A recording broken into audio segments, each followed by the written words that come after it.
Thousands of years were erased from existence. No wars worth remembering, no inventions that mattered, no records that survived. Europe plunged into what seems like an endless sleep, and when it finally stirred, the Vatican clutched the throne of absolute power. But what really happened during these so-called Dark Ages? And who desperately wants to keep the truth buried forever? 1,000 years, that's the terrifying span historians call the Dark Ages, stretching from the Western Roman Empire's collapse in 476 to Europe's explosive Renaissance awakening. But when you dig beneath the surface of official history, the first thing that strikes you isn't darkness, but a haunting emptiness, a bone-chilling void where the great leaps in society, culture, warfare, and science seem to have been systematically wiped from the timeline. We're told this era drowned in chaos, ignorance, and blind superstition, that humanity created nothing, achieved nothing meaningful. But have you ever wondered how such intellectual death could strangle an entire continent for nearly a millennium? The same lands that once birthed brilliant minds like Aristotle, Archimedes, and Cicero. And more crucially, who first branded it the Dark Ages in the first place? None other than the Church itself, or more precisely, those who violently seized control of knowledge, books, and the collective memory of a shattered civilization when Rome's mighty empire crumbled and the secular world collapsed into ruins.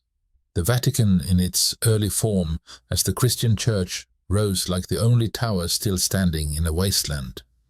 But was the light it cast truly meant to guide humanity forward, or simply to blind the eyes of those who might question its version of truth? Entire libraries, schools, and research centers of the ancient world were burned to ash or purged in the name of holy faith. Thousands of manuscripts in Greek, secular Latin, and Coptic vanished without a trace from the map of human knowledge. Only those texts painstakingly copied into doctrinal Latin, a language accessible solely to specially trained monks, were permitted to survive, and those surviving fragments were locked away in monasteries, churches, and ultimately the Vatican's most secret archives. No secular power remained strong enough to resist this intellectual stranglehold. No independent scholarly system existed to verify what was true and what was fabricated. For hundreds of years, what Europeans knew of their own past was only what the Church allowed them to know, what the Vatican allowed them to know. So, was the Dark Ages truly an era of human backwardness, or was it a manufactured fog designed to conceal something deeper, something darker? Perhaps history was not lost, merely sealed away. And if that is the case, the question is no longer what happened, but who wants you to never know that it happened at all? Tonight, let's drift together with bedtime history into the flow of stories that have never been fully told, because perhaps within those forgotten fragments, we might just rediscover a piece of the truth about history, about the world, and about ourselves. The year was 476. It is the moment modern history books mark as the death knell of the Western Roman Empire. A child of royal blood, Romulus Augustulus was deposed by a barbarian general named Odoacer. An empire that had lasted for centuries vanished after a bloodless coup. This event, according to historians today, signals the start of the Dark Ages. Yet, the strange thing is this: no one living at that time called it a collapse. No funeral bells rang out from the Roman Forum. There was no grand funeral for an empire that had once conquered nearly the entire Western world. And more unsettling still, no one truly recorded in detail what happened next. You would think such a monumental event would leave behind a clear trail in history documents, chronicles, memoirs, at the very least, letters or first-hand accounts. But curiously, the deeper you dig from the 5th to the 8th century, the denser the fog becomes. Historical records grow fragmented and hazy, sometimes reduced to mere brief notes from monks written centuries later. It's as if the entire continent had fallen into a deep sleep, or someone wished it to appear that way. And then one name begins to surface again and again, not an emperor, not a scholar, but the church. The moment Rome ceased to be a political center, it became the spiritual heart of a new emerging world, the church. Once a small, persecuted sect, now wielded a kind of power the Caesars themselves had only dreamed of, the power to govern human souls and their collective memory, who preserved history during this era. Not the schools, they had been dissolved. Not the intellectual class, they had fled, been silenced or killed. It was the Catholic monastic orders, monks, who copied religious texts within their monasteries, translated ancient works, and decided what was worthy of preservation. Stories, victories, defeats, all were filtered through a theological lens. Even many of the earliest popes in the post-Roman period, such as Pope Felix III, Gelasius I, or Hormisdas, appear with roles that remain unclear. Did they truly exist as recorded? Or were they symbolic creations of a time left largely unverified? More striking still, between roughly 500 and 800 Europe's historical record grows so thin it seems the entire continent was erased from the map of history. Meanwhile, in the Middle East and Asia, records continued to flourish, detailed and reliable. Why was it only Europe that entered a blank void lasting 3 centuries? The question is not simply what happened, but rather what was kept and who had the authority to decide. Perhaps the fall of Rome was not an end at all, but the beginning of a new order, one where power no longer belonged to warriors on the battlefield, but to those who shaped history from the shadows. If you look at the historical landscape of Europe from the 5th to the 10th century, you won't see the colors of blood, fire, or breakthrough. Instead, you'll find a thin layer of dust covering everything from the great structures that once stood to the very memory of its people. There are no clearly documented major wars, no scientific discoveries, no grand architectural achievements emerging from this period. It's as if the entire continent had slipped into a deep hibernation. But this was no natural sleep. It was as if someone had thrown a heavy blanket over Europe, blocking the light and erasing memory.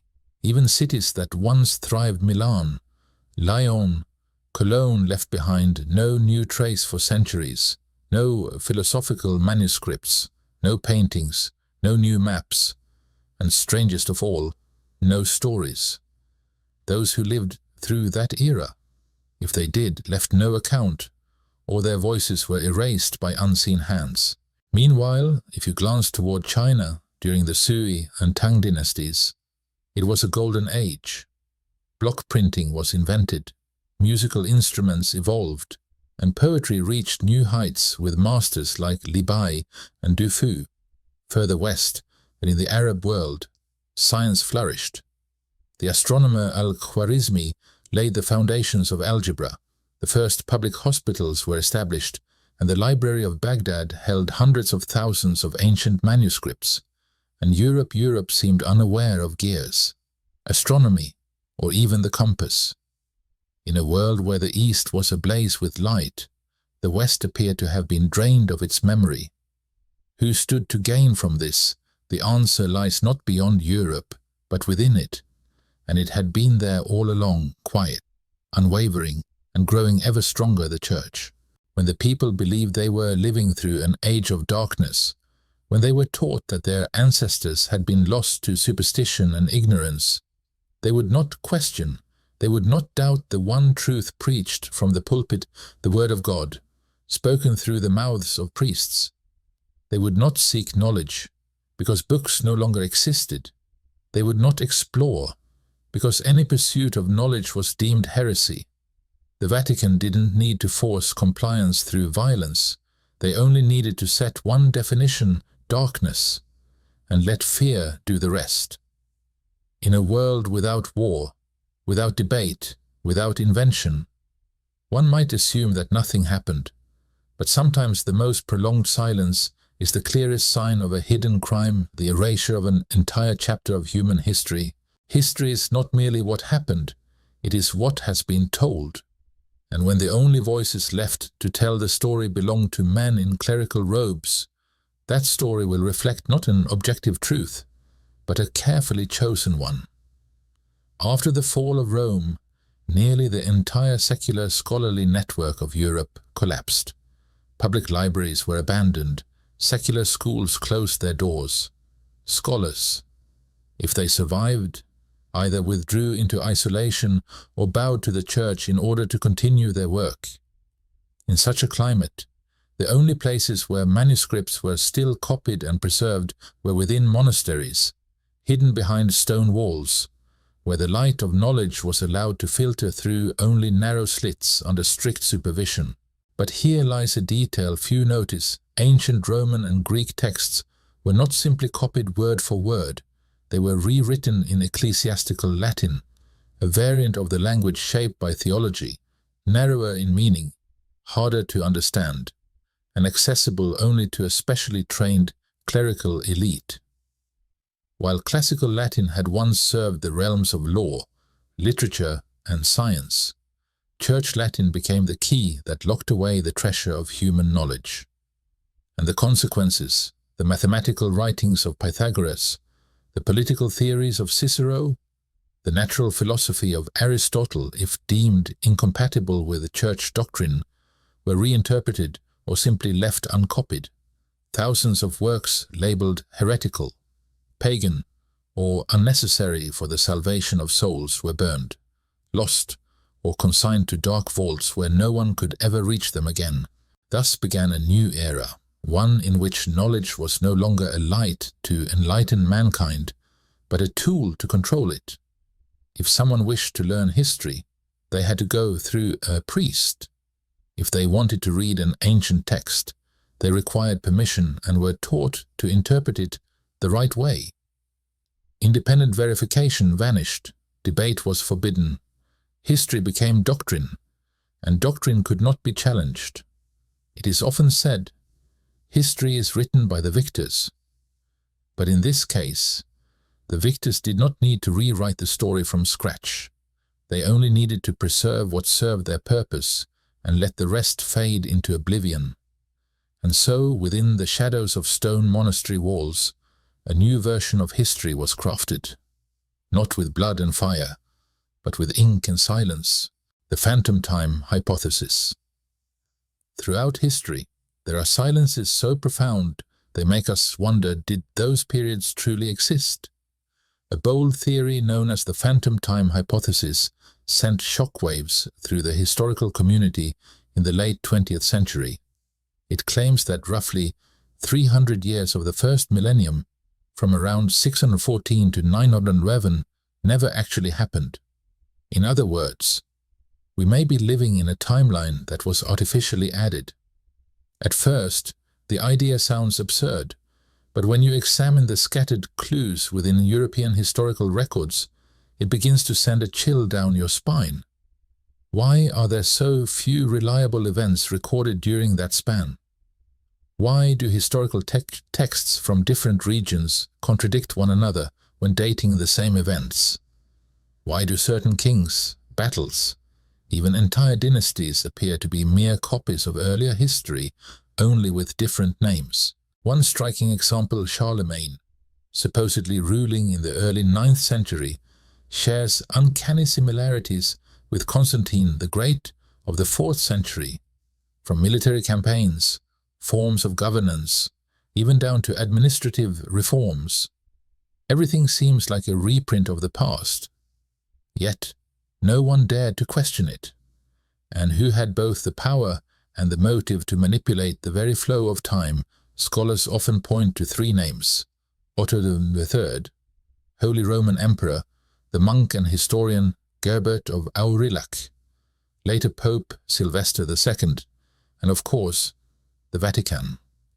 If extra years could be inserted into history, kings could ascend the throne at the divinely appointed moment. An empire could legitimize its rule in the eyes of God simply by adjusting the timeline. And if the Church wished to declare its authority as granted by prophecy, then the timeline itself became the perfect tool. Curiously, the Vatican has never publicly refuted this theory, but neither have they confirmed it. As with many moments in history, the Church's silence is not a denial, it is a way to keep every possibility within their grasp, so that no one can verify or disprove the truth. A force that controls both knowledge and time has no need to argue, it need only outlast all doubt. And so, we may be living within a history that has been edited like a theological manuscript, crafted by those who understand how to wield time as a tool of dominion not through weapons, but through the calendar. Perhaps the world we inhabit is not only fragmented, but staged. A theatre where the past is curated, the future is guided, and the present a place where real memories and fabricated ones intertwine in silence. The unverified popes. If you open the list of popes recorded by the Vatican from the 8th to the 10th century, you'll find a long succession of names, each titled Vicar of Christ on Earth. But here's the strange part for many of them. There is no concrete evidence they ever truly existed, from Pope Sabinian and Stephen III to names like Valentine, Donus II, and even John XIV. Most of the records about them exist solely in documents preserved by the Vatican itself, with no independent confirmation from sources outside the Church. There are no relics, no contemporary accounts, no significant actions recorded, only brief and vague biographical notes. Secular historians have begun to ask, did these popes truly exist, or were they products of a historical reconstruction, filling in the blanks of a period that may have been erased, or perhaps never occurred the way we've been led to believe?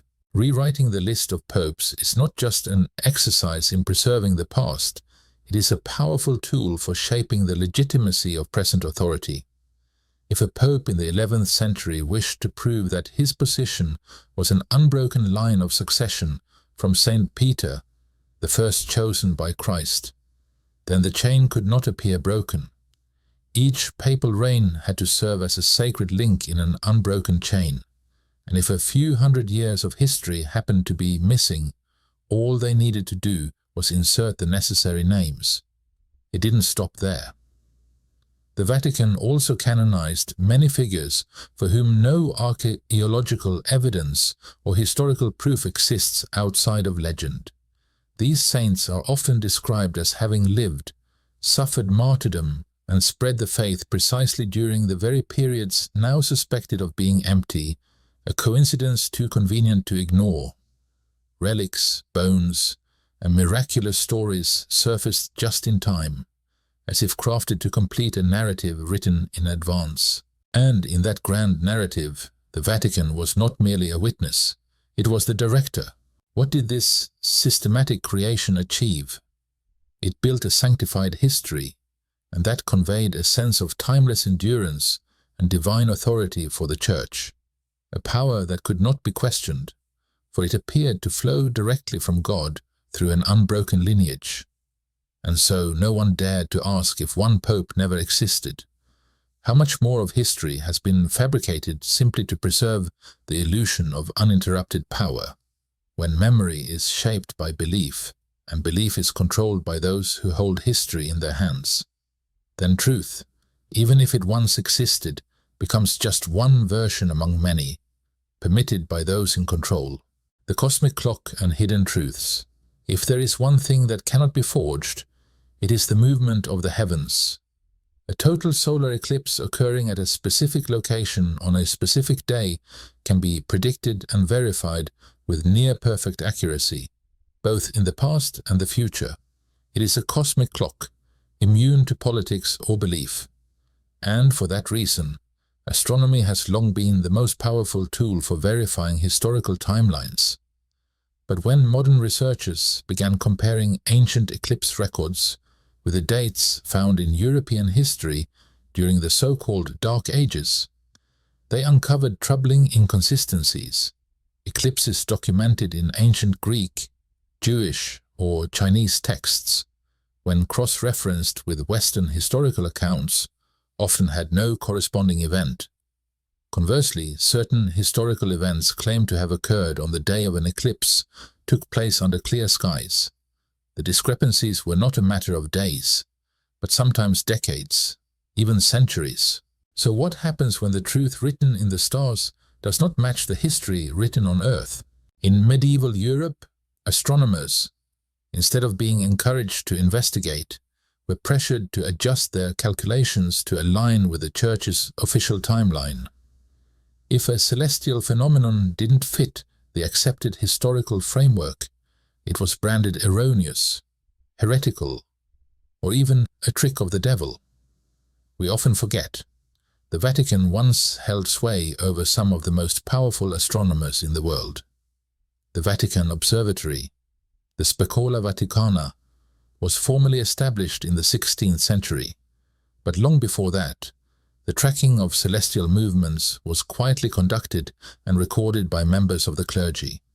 These records, never made public, formed a private database of the time, space, and the shifting of history itself. Whoever controls astronomy controls the ability to redraw the timeline. And so, the truth was bent to fit the religious history imposed by the Church. The sky did not lie, but men rewrote what the sky had to say. Today, modern algorithms allow us to reverse calculate astronomical events with precision down to the minute, and the gaps in European history grow harder to explain. Events once proclaimed as sacred, witnessed by the heavens with an eclipse, leave no actual trace in the sky. And the Vatican, they remained silent throughout the Middle Ages. Those who dared to look to the stars and speak truths that conflicted with the Church's earthly narrative were silenced. Giordano Bruno was burned alive. Galileo was forced to recant, not because they were wrong, but because they had touched the forbidden, the true clock of the cosmos. Once humanity loses its ability to accurately know where it stands in the flow of time, memory becomes fertile ground for all manner of myth. And the Vatican, by controlling the light from the sky, shaped how the world would forever see the darkness. The cartography of concealment. It is often said that for nearly a millennium after the fall of the Roman Empire, Europe was plunged into an intellectual darkness. People had no knowledge of how vast the world truly was, no understanding of what lay across the oceans, and certainly no accurate maps. But if that is true, where did the ancient maps dating back centuries before the Renaissance come from? The problem arises when certain maps don't match the level of knowledge we are told existed during the so-called Dark Ages. The most famous example, the Piri Reis map, drawn in 1513, yet it accurately depicts the coastline of South America, the west coast of Africa, and even a portion of Antarctica as it would appear free of ice. According to Piri Reis himself, this map was compiled from many ancient source maps, the origins of which remain unexplained to this day. How could a map created before the full age of exploration portray such accuracy? How did European cartographers possess data that, according to official history, was not taught? And the most pressing question, where are those original source maps now? Archaeologists, historians, and independent researchers all point to one place: the Vatican secret archives, buried deep underground, behind layers of access restrictions and prohibitions. The Vatican holds one of the largest collections of ancient maps in the world, yet less than 1% of this collection has ever been made public. The rest remain sealed, uncatalogable, unverified, uncopied, and among those fragile sheets of parchment lie geographic traces that no one can explain through conventional logic, coastlines depicted long before official discovery of entire continents, islands that no longer exist, journeys mapped out that are absent from history books, yet align perfectly with modern satellite data. This raises a profound question: was Europe truly as ignorant as we'd been taught? Could there have been a class of scholars, clerics, and cartographers who knew far more but were forbidden to speak of it, or simply replaced by a sanitized version of history? And if the Vatican holds these maps, what exactly are they protecting? The truth power, or a version of the world that, if revealed, might topple the entire structure of history as we know it? A map, after all, is more than a tool of navigation. It is how humanity defines its place in the world. If you don't know where you are, you can be led anywhere. And for centuries, the Vatican has held that power, the power to redraw the world, and then hide it. When the maps vanish, history ceases to be a journey and becomes a maze where you can only follow the paths chosen for you. And perhaps, deep within the stone vaults beneath the Vatican, the way out still exists, but you have never been allowed to see it. Engineered ignorance, we are taught that after the fall of Rome, Europe entered a dark age that lasted nearly a millennium. Knowledge vanished, art fell silent, science was forgotten, people no longer knew how to build as their ancestors had. They lost their understanding of the stars and even forgot how to operate the ancient water systems. A bewildered Europe wandering among the ruins of a fallen civilization. That is the image imprinted on generations of minds. But what if that image was a carefully constructed illusion? Scattered across Europe are pieces of evidence that raise troubling questions, intricately crafted bronze gears unearthed in the soil of Germany, dated squarely within this so-called backward era. Astronomical instruments of astonishing precision discovered in abandoned monasteries and underground aqueducts, anti-gravity vaults, geothermal heating systems found in remote countryside villages, places with no known trace of ancient Roman civilization. Who built them? Who understood how they worked during an age we are told was steeped in ignorance and superstition? Mainstream history calls them anomalies, archaeological oddities, and as usual, when something cannot be explained, it is quietly ignored. And in the face of such discoveries, the Vatican chooses silence. Let us not forget, most archaeological excavations across Europe, especially in regions once owned by the Church, must receive approval from local authorities and the quiet consent of the Vatican. In many cases, significant artifacts are removed to preserve them and are never heard of again.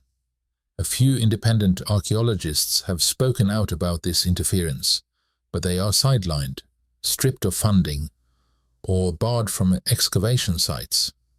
In academic circles, they are branded conspiracy theorists, even though their findings often threaten to shake the very foundations of accepted history. The bigger question is this: did Europe truly lose everything?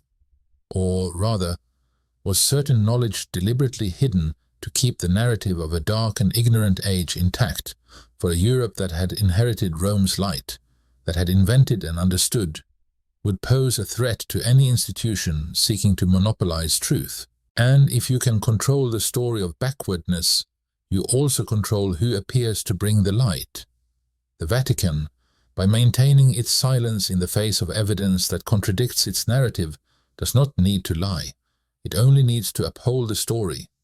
And sometimes, silence is the most powerful form of control, the delay of progress. Not all truths are buried. Some are preserved but delayed, slowed down their natural progress, distorted. And it is in this delay that true power is born. When we look back at the progress of human civilization, a strange pattern emerges from ancient Rome to the Renaissance. The pace of invention was almost frozen. A simple mechanism like the rotating shaft, something the Greeks had mastered, did not reappear until the 13th century. Principles of mechanics, astronomy, and medicine, once explored by Aristotle, Galen, and Archimedes, vanished only to resurface centuries later as if they were entirely new discoveries. The real question is not why this knowledge disappeared, but who delayed its transmission and for what purpose.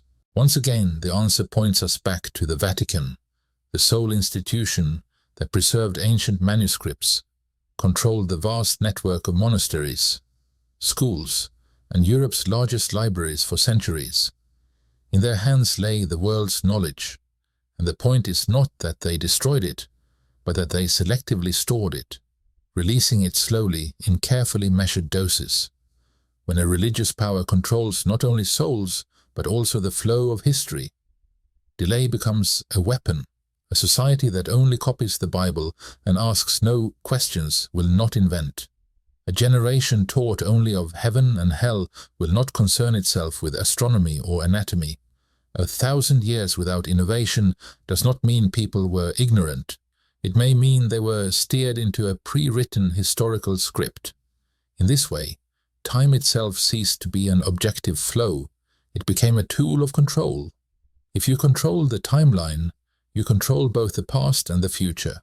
The Vatican did this by controlling official history, dictating the dates of events, deciding when something was allowed to exist in humanity's collective memory. They slowed awakening not with swords, but by delaying knowledge. And when the world finally rediscovered what once existed, the Church was there to lead the way, as if they had not hidden it all along.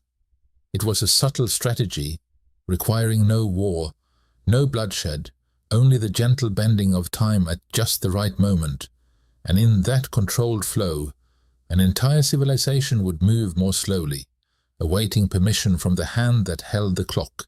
The Vatican's secret archive, a library of shadows. At the heart of the Vatican, beneath ancient stone blocks where sunlight has never reached, lies a vault shrouded in more legend than fact. It is the Vatican's secret archive, Archivum Secretum Vaticanum, a place whose very name is enough to send shivers down the spine of scholars for what might lie behind its locked doors. This archive is no myth, it is entirely real, but no one in modern history has been granted full access to it. There are no public tours, no detailed interior photographs, and anyone wishing to study its contents, whether a university professor or an international researcher, must endure layers of approval, strict time limits, restrictions on what materials they may access, and no copies may ever leave. It is said that inside lie over 50 kilometers of shelving, holding more than 1 million documents spanning from the 8th century to the present day. What the public knows is just the tip of the iceberg. The submerged part, the truly sensitive part, remains unseen. No pope has openly entered every section, no cleric has revealed its deepest contents, and every detailed map of the archive's layout remains strictly classified. Rumor has it the archive holds original manuscripts excluded from the Bible, secret records of heresies and ancient magic, private journals of popes from the earliest days to the present, including things they would never publicly confess, and, most intriguingly, ancient maps depicting the world in ways vastly different from what we are taught. Yet, what makes the Vatican's secret archive so unique is not the volume of documents, but the way they are withheld. Centuries ago, the Vatican defined the word secretum not as secret in the modern sense, but as private. It was a clever linguistic shield. We are not hiding, we are simply keeping it private. But if what you are keeping private includes the truth about human history, is it still just an archive? No one knows exactly what is concealed within, but everyone knows this: if there is any place on earth capable of guarding the missing pieces of history, it is this one, not because of its depth, but because of the absolute silence that surrounds it. And when a religious institution holds a library where even kings, professors, and scholars cannot freely enter, then perhaps true power does not rest upon a throne, but upon a shelf no one has yet been allowed to fully read. Hidden manuscripts, forbidden knowledge. There are documents that were not lost, not damaged, not destroyed by war, but simply hidden, carefully, systematically, intentionally, inside the Vatican's secret archive. According to scattered accounts from a few scholars granted limited access, there are ancient manuscripts that predate the Middle Ages, even the very birth of the Christian Church. They are not myths. They do not come from distant eastern lands. They are the products of a body of knowledge that once existed within Europe itself, before that light of knowledge was dimmed beneath the cloak of faith. Some of these manuscripts are said to be written in ancient languages, not yet fully deciphered, perhaps a Proto-Latin or even heretical Greek. They contain astonishingly accurate astronomical records, anatomical diagrams of the human body, and philosophical reflections that far surpass the theocratic worldview the Church would later impose. Why are they hidden? Because they conflict with the constructed order. If there were proof that Europeans once possessed advanced knowledge even during the so-called Dark Ages, the entire narrative of Christ brought light back to a dark world would crumble. If wisdom existed outside of the Bible, the Church would lose its claim to sole authority over truth. An ancient manuscript detailing non-Euclidean geometry from the 4th century, another describing planetary motion along elliptical orbits, concepts not publicly introduced until Kepler's time, or a medical handbook from Gaul, written in a mix of Latin and Celtic, containing healing formulas modern medicine still cannot replicate. These things were not forgotten, they were concealed. And the strange thing is this: whenever someone happens to uncover a fragment, a passage, a single page, someone always appears to retrieve it, invariably under the guise of cultural preservation or protecting the faithful from distortion.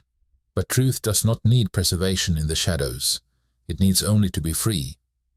Yet the Vatican, acting as both guardian and gatekeeper, has granted itself the power to decide what may be revealed, what must remain dangerous, and dangerous here does not mean false, but rather too true, too soon. Perhaps these manuscripts have not been lost at all. They may still lie preserved within stone walls, upon wooden shelves, in perfect conditions. But as long as they remain unread, unshared, unseen, they might as well not exist. And that is the most insidious form of destruction history has ever known: knowledge preserved so that it can never spread. The edited Bible, a story controlled. Perhaps no book in human history has been more tightly controlled across the millennia than the Bible.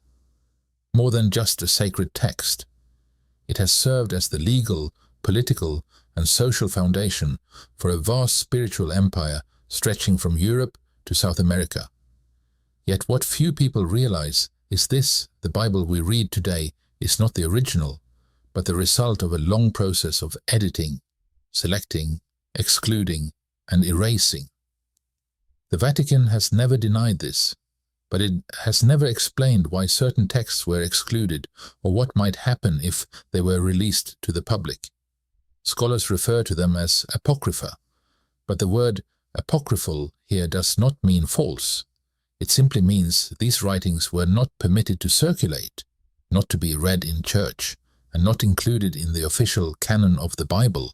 Among them are powerful texts: the Gospel of Thomas, the Gospel of Mary Magdalene, the Gospel of Philip, the Book of Enoch, and the Gospel of Judas Iscariot. These writings present a very different image of Jesus, not as a distant, supernatural figure, but as a spiritual teacher calling for inner awakening and urging people to seek the truth within themselves rather than depending on any religious institution. If that were accepted, what then of the Church's unique role?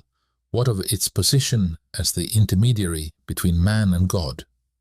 Some texts go even further, speaking of human history before Adam, describing cycles of destruction and rebirth on earth, or referencing the existence of beings of light not part of the visible world.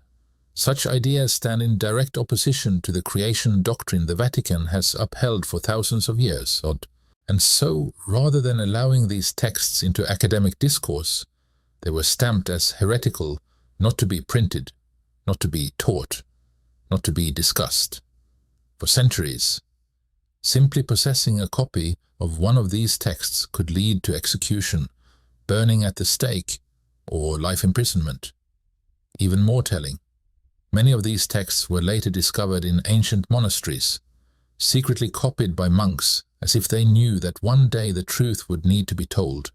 Today, although some of these works have been declassified and republished, the Vatican still refuses to recognize the doctrinal value of any of them.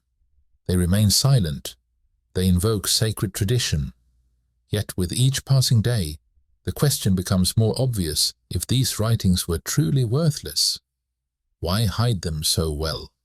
Perhaps what the Vatican fears most is not that people will believe the words, but that people will start asking questions. And in history, every true awakening has always begun with a question that seemed at first harmless: the war against ideas, heresy, and control. Not every war is fought on the battlefield.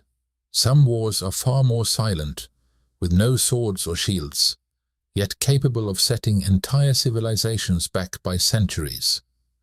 These are the wars waged against ideas, where the enemy is knowledge itself. Throughout the Middle Ages, and especially during the so-called Dark Ages, anyone who dared to question official doctrine, explore forbidden subjects, or even be too curious, risked being branded a heretic.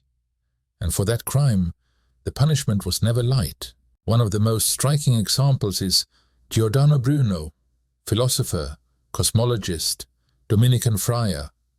He was no rebel. He believed so deeply in the greatness of creation that he could not accept that the universe had only one center. He taught that there were countless worlds, countless suns, that God could not be confined to what was written in Scripture. For these ideas, the Vatican burned him alive in 1600 in Rome's Campo de' Fiori. Amidst prayers and the cold silence of the ecclesiastical court, Bruno was just one of thousands, monks who dared translate ancient manuscripts, researchers in ancient medicine, astronomers, historians, anyone who touched knowledge that had not been approved, all risked charges of heresy. They were tried in secret courts where no evidence was needed, only accusation. Sentences ranged from lifelong imprisonment to torture for repentance, or burning at the stake to purify the soul. People often speak of the Inquisition as an era of religious terror, but few understand that it was the most sophisticated machine ever built to eliminate intellectual dissent. It punished not only individuals, but ideas. Books were burned, manuscripts erased, truth itself was extinguished before it could spread. Many works were sentenced to die with their authors. A book that took 20 years to write could be reduced to ashes in minutes. More terrifying still, the long silence that followed made future generations believe those works had never existed at all. In such an atmosphere, silence meant survival, questioning meant death. And over time, silence itself became a form of complicity, allowing an entire continent to drift into a slumber of knowledge that lasted for centuries. The Vatican, wielding power as both religious authority and political force, and as the keeper of knowledge, had no need to prove it was right. It only needed to maintain control, purge those who were too awake, and that was enough to keep truth buried in darkness. Monastic orders, archivists of erasure. When we think of medieval monastic orders, we often imagine peaceful monks living in remote monasteries, reading scripture and copying the Bible. But beneath that serene image lay a highly organized network, quiet yet far-reaching, operating much like an intelligence service whose true mission was books. From the 8th century onward, as empires collapsed, libraries disintegrated, and ancient knowledge scattered across the land, the Church embarked on a subtle yet relentless campaign to collect every surviving manuscript before it could fall into heretical hands. Who carried out this mission? Not popes, not kings. The task fell to the monastic orders, particularly the Benedictines, whose monks were present in nearly every major monastery across Italy. France, England, and Germany, the Franciscans, whose initial mission was humility and learning, but who also proved adept at reaching local communities. the Dominicans, the future enforcers of the Inquisition, and perhaps the most formidable of all, the Jesuits, men of intellect, strategy, and absolute loyalty to the Vatican, under the banner of spreading the faith and preserving religious heritage. Monks were granted access to every land, every library, and every scholar known to possess valuable manuscripts. They did not arrive with swords, but with invitations, prayers, and empty satchels, ready to be filled. Countless ancient texts, Greek, Roman, Persian, Egyptian, from mathematics and philosophy to astronomy, were borrowed for safekeeping and never returned. Entire libraries that once held thousands of books, after a century under the care of monks, were reduced to shelves containing only the Bible and its commentaries. Anything that did not serve doctrine was removed or rewritten to fit theological narratives. And the originals, of course, they were not burned. Burning was barbaric. The Vatican was far more refined. The texts were placed somewhere safe, where no one could see them, access them, or even know how many existed. The Vatican's secret archive, as we have already seen, became the final resting place for most of these manuscripts, and it was through these quiet, persistent, subterranean monastic channels that the Vatican amassed not only the faith of the Western world, but the deepest memory of human civilization itself. For centuries, these monks were more than clerics. They were archivists, censors, and erasers of history, professionals at it. There was no need to destroy. Possession alone was enough. There was no need to argue. Silence sufficed. And as the ancient light of knowledge was hidden behind stone walls, people began to believe the world around them was truly dark, because the light had been gathered into a single lamp, held by those who would allow it to shine only when they deemed it fit. Secret societies, keepers of the flame. When the light of knowledge is gathered into a single place and all others are forced to live in darkness, the inevitable happens. Some will find a way to keep the light for themselves. Not everyone bowed their heads. Not every scholar was burned at the stake. Some survived, not by betraying the truth, but by hiding with it. And slowly, over time, across generations, a secret network began to form the secret societies. There is no official record pinpointing when these societies first emerged, but from the 11th to the 14th centuries, their traces began to appear, strange symbols etched into churches, mysterious carvings in crypts, architectural works of remarkable sophistication that contained knowledge well beyond their era. Among them, the most prominent Freemasons, originally master builders. They evolved into a closed intellectual community rich with codes, rituals, and an intricate hierarchy.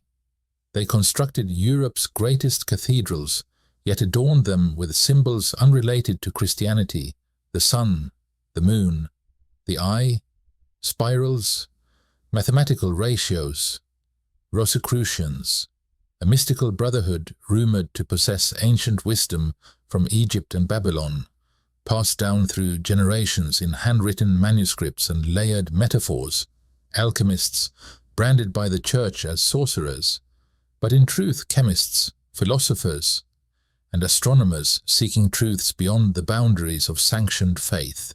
These societies shared a common thread. They did not deny religion, but neither did they submit to it. They believed there existed a primordial stream of knowledge, deeper, older, and truer, which predated the religious institutions that later sought to redefine reality. And most crucially, they suspected that the Vatican had seized much of that knowledge and buried it behind stone walls. This is why many Masonic symbols can be read as underground maps, a way to pass on truth through imagery during times when spoken words could lead one to the stake. Geometric designs, symbols like the letter G God, geometry, gnosis, or the compass and square, all encoded ancient wisdom understood only by those who were initiated. The secret societies did not openly confront the Vatican, but in the shadows, they served as a counterbalance.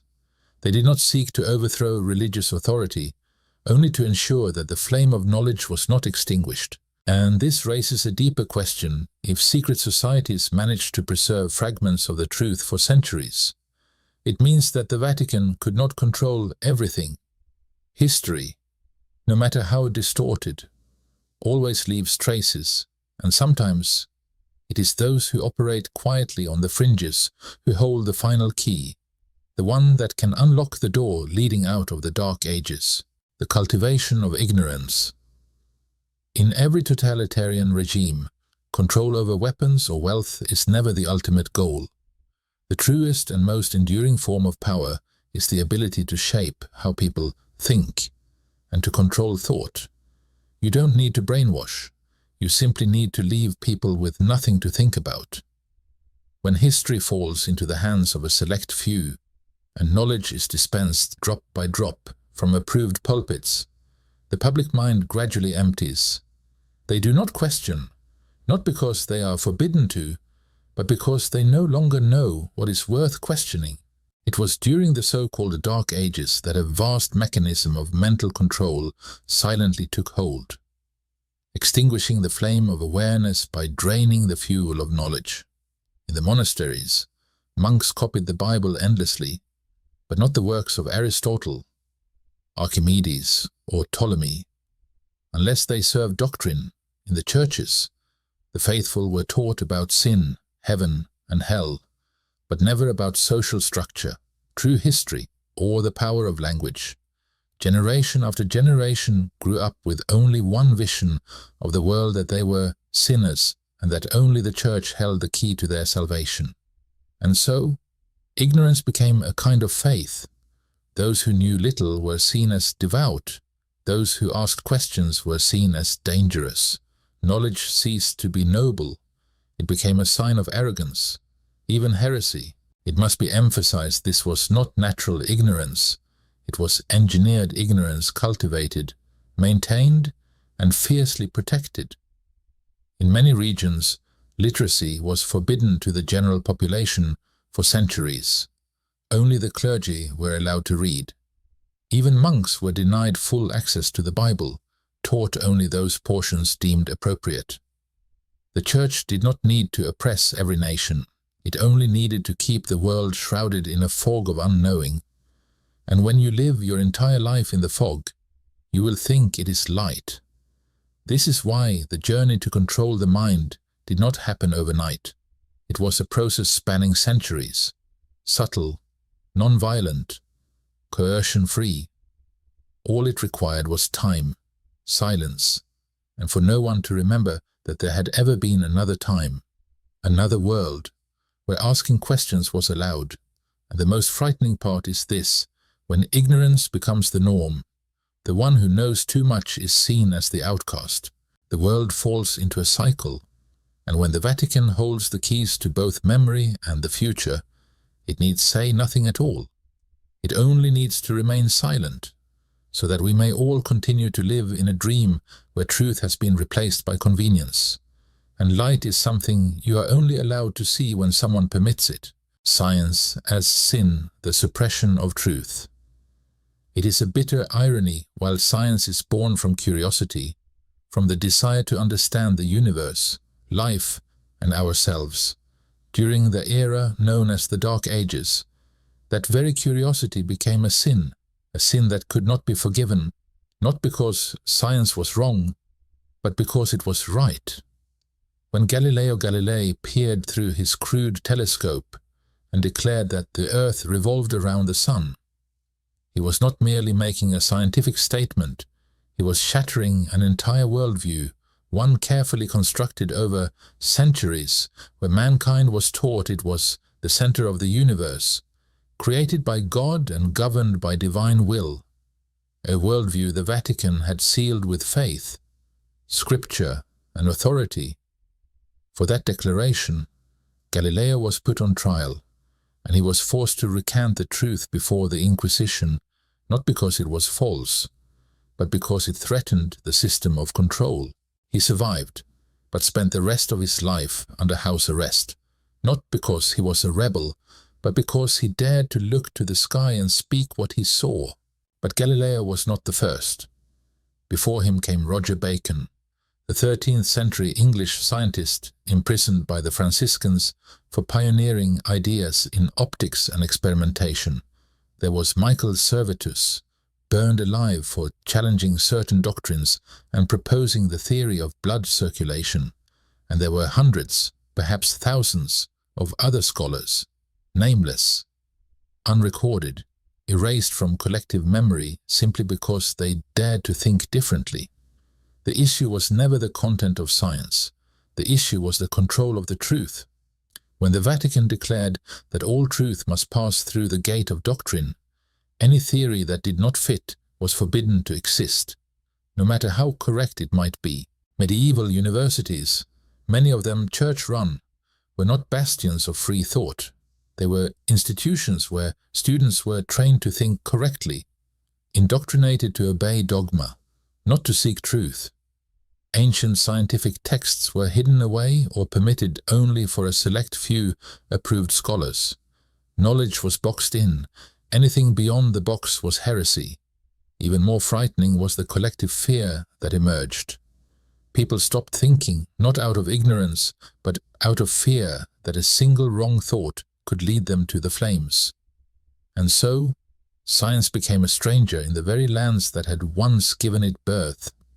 It was not until centuries later, with the intellectual revolutions of the Renaissance and the Enlightenment, that humanity began to shake off the invisible chains that had forced it to bow before the darkness.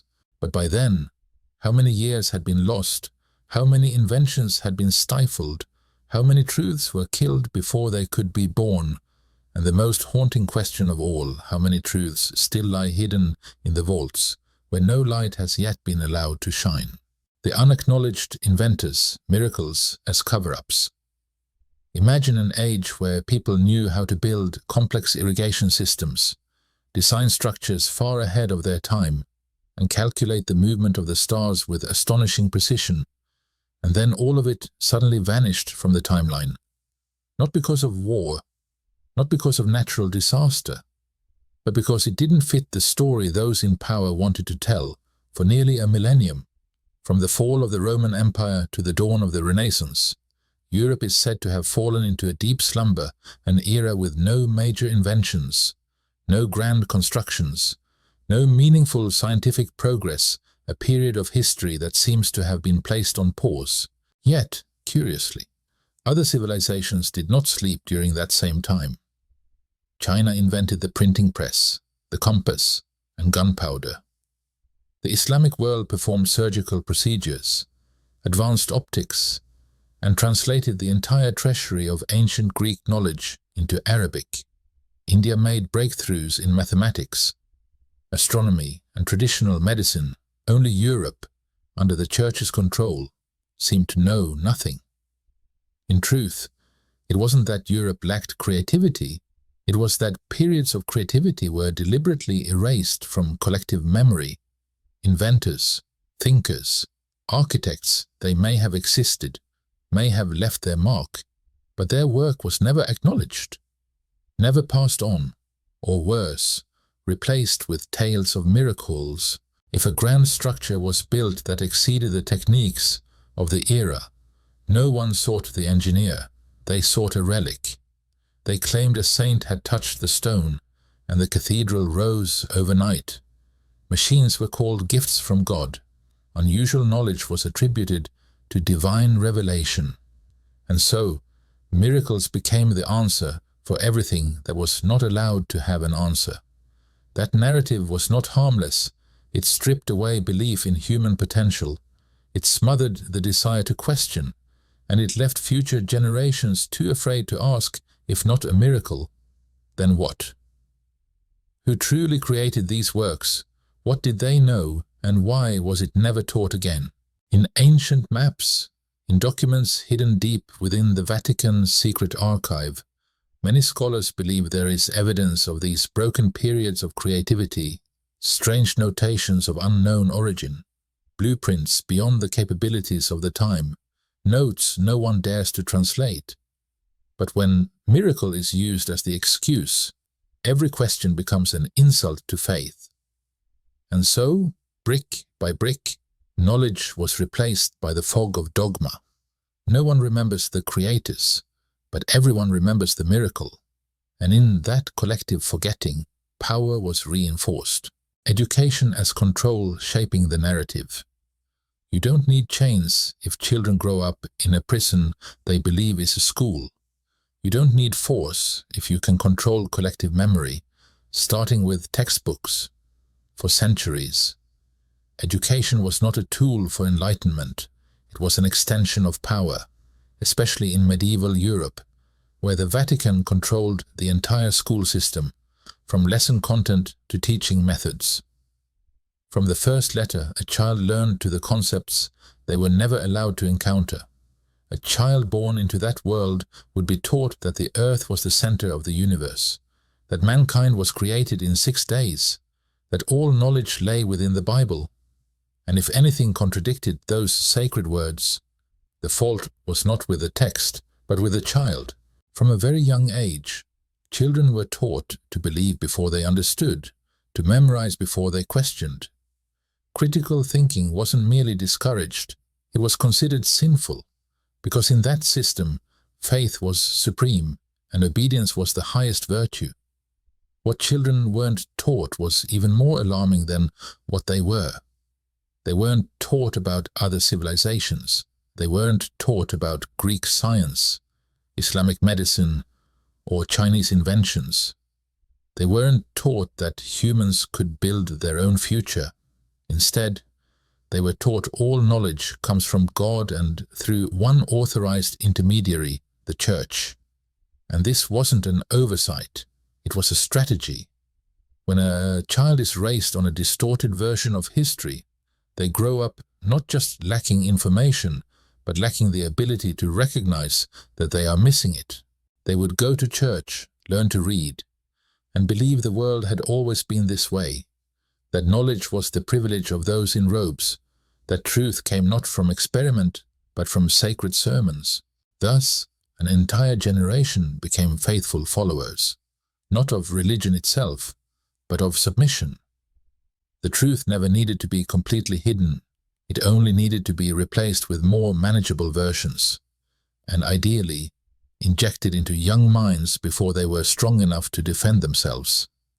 This is why, even today, certain parts of history remain blurred, simplified, or replaced with myth not for lack of information, but out of an ancient fear that if too many people understand history correctly, they will start asking questions. And when a generation capable of asking questions emerges, power begins to crack. Textbooks and the Dark Ages label. When people think of controlling history, they often picture manuscripts burned, scholars silenced, or secrets hidden in the Vatican secret archive. But there is a subtler way, quieter yet more effective than any flame ever lit by the Inquisition, the textbook. In the 19th century, the age of the Industrial Revolution, rising nationalism, and the standardization of education, European nations began building public school systems, teaching millions of children what was deemed truth. And in this process, history became a political tool. The concept of the Dark Ages was not commonly used during the Middle Ages themselves. In fact, it was reimagined by European scholars, historians, and religious reformers in the 19th century, serving a very clear purpose to divide human history and glorify the present. By painting the 1,000 years after Rome's fall as a time of darkness, the intellectual elite of the 19th century could proclaim that their own age was the true age of enlightenment.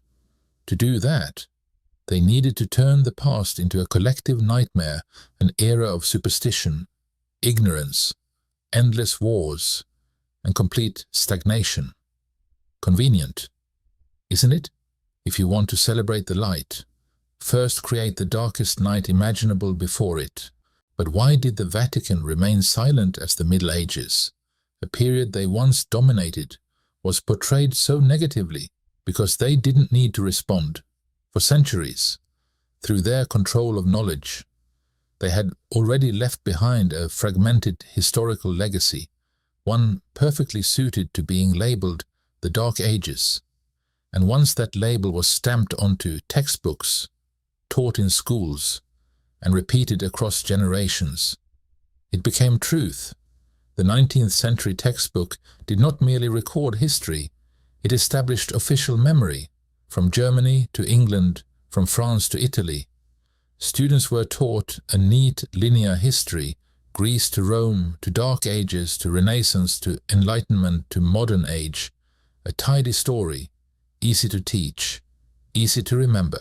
But it ignored so much the forgotten achievements in mathematics, medicine, and architecture during the Middle Ages, the crucial role of the Islamic world and the East in preserving and advancing knowledge, and most of all, the deliberate obfuscation of the Vatican's role from controlling knowledge to purging dissent in shaping the so-called darkness.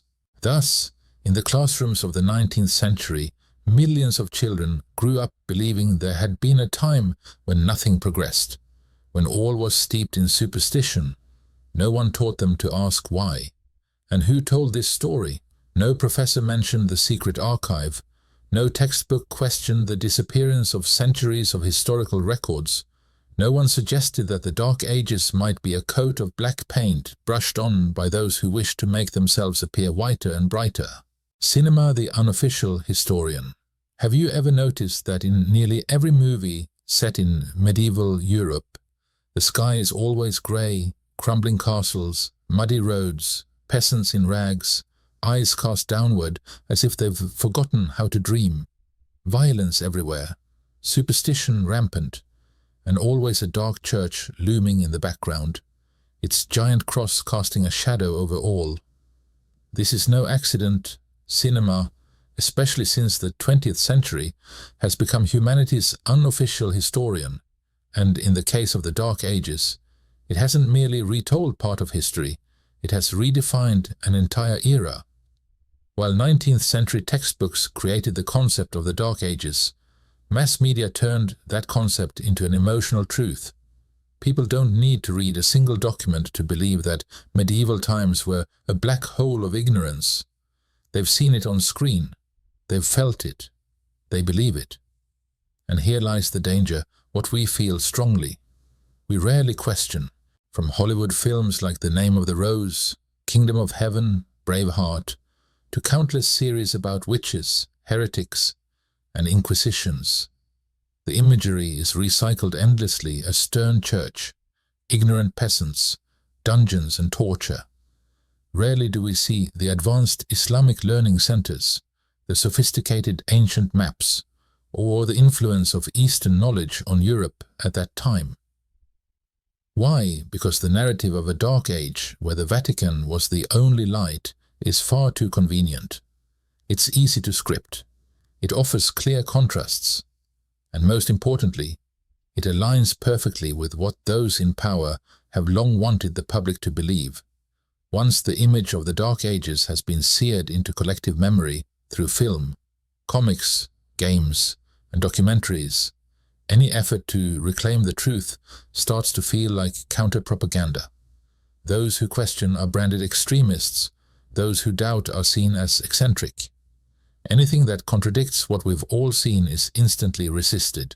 The reality is this: during the so-called Dark Ages, there were quiet advances in agricultural techniques, mathematics, Romanesque and Gothic architecture, and schools of logical thought within monasteries.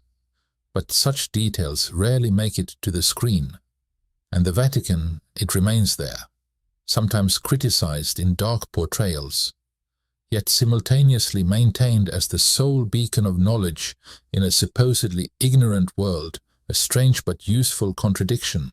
So, when a child grows up learning from standardized textbooks while consuming hundreds of hours of media built around the same narrative, at some point history stops being a question and becomes a completed picture, a picture painted by directors, screenwriters, and the sponsors behind the camera, not by those who actually lived through the era.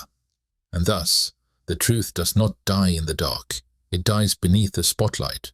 The Index of Forbidden Books, a century of control. When an institution claims to be the center of truth, the first thing the world is entitled to ask is this: let us see everything you know. But with the Vatican, that has never happened.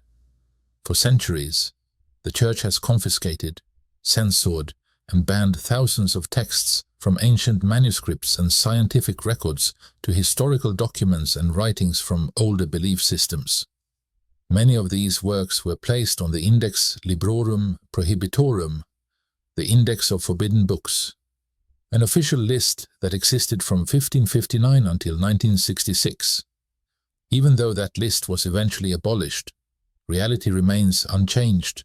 The banned works were never re-released to the public.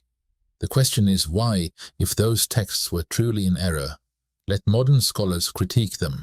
If they are harmless, why hide them? And if they simply contain differing but not dangerous perspectives, wouldn't an enlightened civilization welcome intellectual diversity? But the Vatican has chosen a different path. At the heart of Vatican City lies a place where even the most seasoned researchers cannot roam freely: the Archivum Secretum Apostolicum Vaticanum, the Vatican Secret Archive. Though the word secretum originally meant private, in practice it means sealed. Only a tiny number of scholars are granted access. Each must request specific documents one at a time.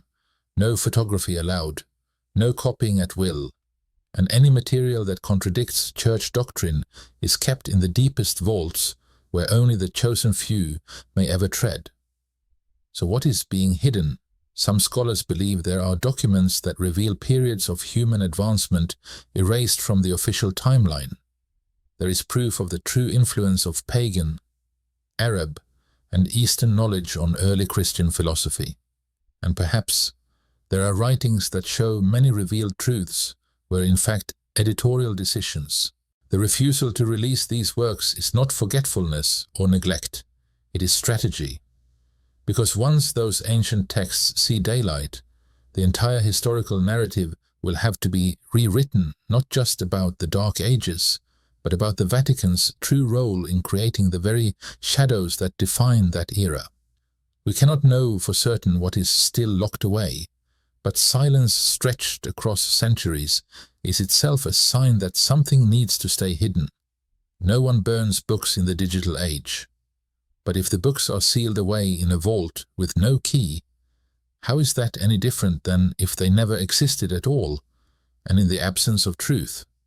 The official story continues, taught in classrooms, shown in films, retold by tour guides at St. Peter's Basilica, where the light shines so brightly no one stops to notice the darkness beneath. The Renaissance, a controlled release.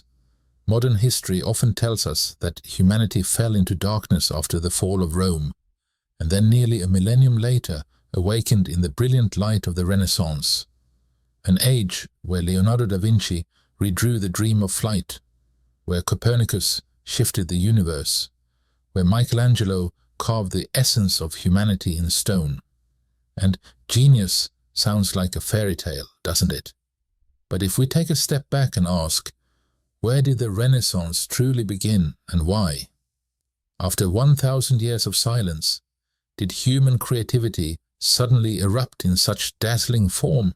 The popular answer is they rediscovered ancient Greek and Roman civilization, but something about that doesn't quite add up. First, why did this knowledge vanish for an entire millennium, only to be accidentally rediscovered? Second, how did certain individuals in a society still socially underdeveloped reach such astonishing depths of thought, technique, and artistry, almost otherworldly? And third, these ancient sources they found, where did they come from? Who safeguarded them for 1,000 years? And why did they surface precisely when they were needed? Once again, the path leads back to the Vatican. Many records suggest that Catholic monastic orders, particularly the Benedictines and later the Jesuits, had long collected, copied, and preserved countless ancient manuscripts throughout the Middle Ages, not to be published, but to be stored. Then, in the 15th and 16th centuries, at a moment when the Church faced a crisis of image and authority. Parts of this knowledge were quietly released, branded as rediscovered, and history recorded the moment as the Renaissance. Thus, humanity did not step forward. It turned back into a room from which it had once been exiled. What had been locked away was now selectively reopened, and the narrative of history was artfully repainted. The great painters, astronomers, anatomists became icons of a new enlightenment. But how many of them had access to forbidden, church-held materials? How many had to collaborate closely with the clergy to avoid falling into the trap of heresy? The Renaissance was not an explosion born from the stones of the earth. It was more like a carefully staged performance, where discoveries were released in waves. Ideas were kept within acceptable bounds, and light was allowed only where the path had been cleared. And if what the Renaissance delivered had in fact already existed, even flourished, during the so-called Dark Ages, then the entire historical timeline deserves to be re-examined. Perhaps we never truly lost knowledge. It was simply hidden by those in power, only to be returned at a time most convenient for their own shining moment. That light, brilliant but controlled, did not come from a new dawn. It came from a lamp lit within a darkness they themselves had created. History a rewritten script. Truth doesn't need to shout. It doesn't need to be repeated 1,000 times. In fact, it is often the things repeated too often, too perfectly, too by the book that should raise suspicion. From our earliest years, we are taught that history flows naturally. Rome falls, the world enters a dark age, then humanity awakens through the Renaissance, the Enlightenment, and into the modern era. Each period is named, dated, and narrated by certified historians. Everything seems logical, clear, unquestionable, and that is precisely the problem. Because real history is never that smooth. Real history is messy and full of contradictions, gaps, and fractured truths. Yet what we learn is strangely seamless, and if you dig deep enough, you'll find there are holes that defy explanation, facts that don't align, truths without evidence. This leads to one inevitable question: has someone rewritten history, not to deceive, but to direct it? And if so, who had the power to do so? Only one group in history has ever controlled all three: knowledge, spirituality, and time. Not kings, not philosophers, not scientists, but the Church. When the Vatican held the entire archive of ancient texts, when monasteries were the only places allowed to copy manuscripts, when ideas that contradicted doctrine were branded heresy, when time itself was recalibrated by the church calendar, when the past was retold from the pulpit, history ceased to be truth. It became a tool to shape belief, to control thought, and above all, to make us forget who we once were. Did you know there are stretches of history that scholars now question ever truly existed? Events that repeat, timelines that jump, figures seemingly cloned under different names. These are not conspiracy theories. They are serious academic hypotheses now back on the table. And if those hypotheses are true, if what we believe to be history is actually a version edited, staged, spliced, and printed in millions of textbooks, then the question is no longer, are we being lied to, but what do we even remember of the original truth? And when collective memory is rewritten long enough, thoroughly enough, it becomes reality, a reality we are born into, grow up within, and ultimately die believing, never knowing it may not be what actually happened. The silenced scholars, an invisible censorship. In every civilization, those who ask questions are essential. They are the catalysts of progress, the needles that pierce the bubble of consensus, reminding us that no truth is immune to scrutiny. But there is a strange paradox. The more precisely they ask the right question, the more likely they are pushed to the margins. In the field of historical research, there is a long list of scholars, linguists, archaeologists, astronomers, even clergy, who have put forth theories that shake the very foundations of the established timeline, and their outcomes tend to look eerily similar: dismissed, discredited, funding cut, and sometimes disappeared. Some are labeled eccentrics, conspiracy theorists. Some abruptly resign without explanation. Some vanish during archaeological expeditions. Some take their own lives just as they are about to reveal earth-shattering findings. What do they all have in common?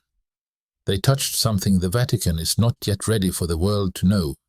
Remember, it is rarely the Vatican itself that acts directly. They don't need to. There is an entire system cultivated over centuries: academia, research foundations, publishing houses, media ready to silence any voice that strays too far, and even stranger, dissenting studies about gaps in the historical timeline, anomalies in ancient calendars, illogical maps.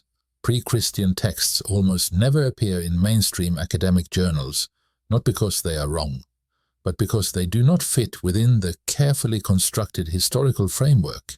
There are independent researchers who argue that the Dark Ages were merely a layer of darkness painted over a period of remarkable advancement. Some have shown that many historical figures were name-cloned to fill in fabricated stretches of time. Others claim that the Vatican influenced the entire dating system through the adoption of the Julian and later Gregorian calendars, tools that appear scientific but conceal political choices. They do not last long in the field. This is no coincidence. It is an unspoken rule within academia: if you touch the forbidden, you will have no place, even if you are right. And that fear spreads like an invisible disease. Those who remain, who know very well what happens to those who go too far, learn to stay silent, learn to bow their heads, learn to write within standards, until one day censorship is no longer needed, because no one dares to write otherwise. The ultimate gatekeeper, the Vatican's true role for over a millennium. The Vatican has stood tall at the heart of Europe, an untouchable symbol of power, a place where heads of state still kneel, a religious center whose influence transcends borders, regimes, and centuries. But the closer you approach that grandeur, the more you sense that something is being concealed, not behind darkness, but behind a light that is blindingly bright. On the surface, the Vatican presents itself as a spiritual leader, a beacon of compassion, a guardian of ancient moral values. Yet at the same time, this very institution controls the world's largest archive with millions of documents never released to the public, burned thousands of manuscripts and books deemed heretical, imposed the historical timeline through calendar reforms, crafted the image of the Dark Ages while controlling the only sanctioned source of light, remains silent in the face of archaeological, astronomical, and cultural evidence that contradicts established doctrine, and protects its religious power structure by controlling collective historical memory. This raises the question: is that the role of a spiritual leader or of a gatekeeper of knowledge? Perhaps the Vatican once had its reasons. Perhaps they believed humanity wasn't ready for the full truth, that social order required stability, not chaos born from conflicting narratives, that faith was more valuable than facts. But faith cannot survive without the freedom to choose, and knowledge cannot be preserved by hiding it. Because if the Vatican truly holds the light, that light should not be locked away beneath cold stone vaults. If they are true guardians of truth, the truth should be shared, not censored. And if the truths the Vatican holds have the potential to reshape human history, then silence is no longer a virtue. It is a sin. No one denies the spiritual role the Vatican has played, but no one should deny this either. When an institution holds vast knowledge in secrecy, it ceases to merely guide. It becomes the gatekeeper, deciding who may enter the past. And when the past is locked away, The future becomes nothing more than a carefully edited version of what they want you to believe. The phantom time hypothesis revisited history is often compared to a river. But what happens if someone redirected that river long ago, when we never knew one of the most controversial theories of modern times, yet increasingly discussed in independent historical circles, is the phantom time hypothesis? This hypothesis suggests that a large portion of medieval European history was inserted, specifically that nearly 297 years never actually happened, including much of what we call the Dark Ages. And if this is true, then the current year is not 2025, but perhaps only 1725. Sounds impossible. Let's examine the arguments. First, there is very little solid archaeological evidence, written records, or verified artifacts for many events supposedly occurring between the years 600 and 900. Much of this period's history relies entirely on records written or rewritten by the Church. Second, astronomical events, eclipses, comets, planetary cycles don't align with medieval timelines.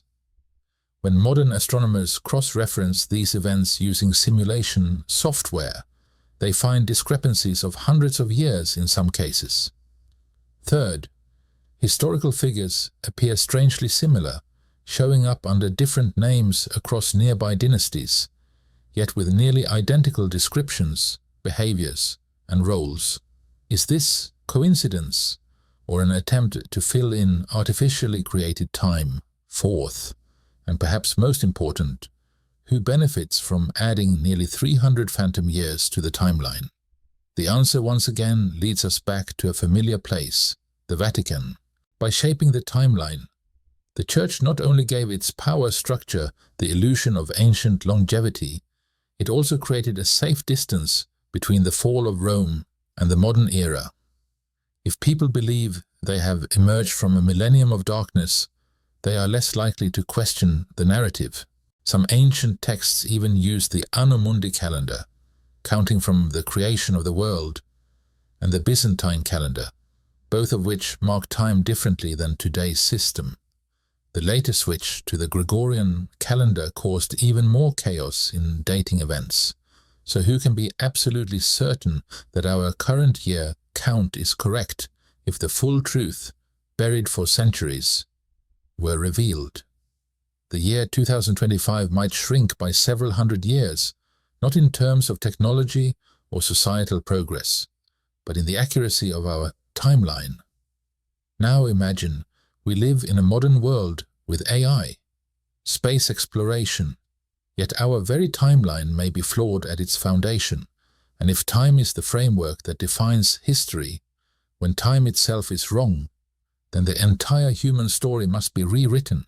No one can say with certainty what the truth is. But as more questions rise, one thing becomes increasingly clear. We do not truly know where we are, because perhaps we have never truly known where we came from. We are born into a world of names, dates, and stories already written.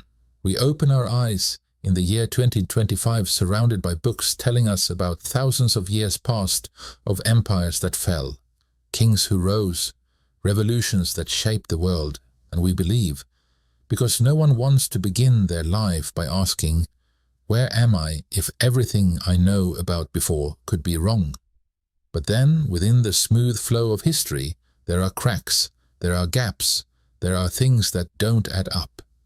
And each time we touch one of those fractures, history becomes a thick door, opening just a crack, just enough to glimpse that perhaps someone once stood here before us, but their name was erased. We speak of progress, but if the beginning of this journey has been rewritten, hidden, or worse, invented, then we no longer know how far we've really come. We no longer know if we're living on the true day of the story, or if we're simply rereading an old script, thinking it's new. And when we forget the true past, we lose more than memory. We may lose the power to shape the future. So if there is anything more dangerous than forgetting, it is forgetting by design. History does not need you to believe it. It only needs you to ask again. And if this journey has made you question what once seemed clear, then perhaps you've just taken your first step into a truth long hidden. If you believe this story is worth continuing, hit subscribe, not just to follow, but to keep these unanswered questions alive, because sometimes a single right question is enough to shake the foundations of a carefully locked past.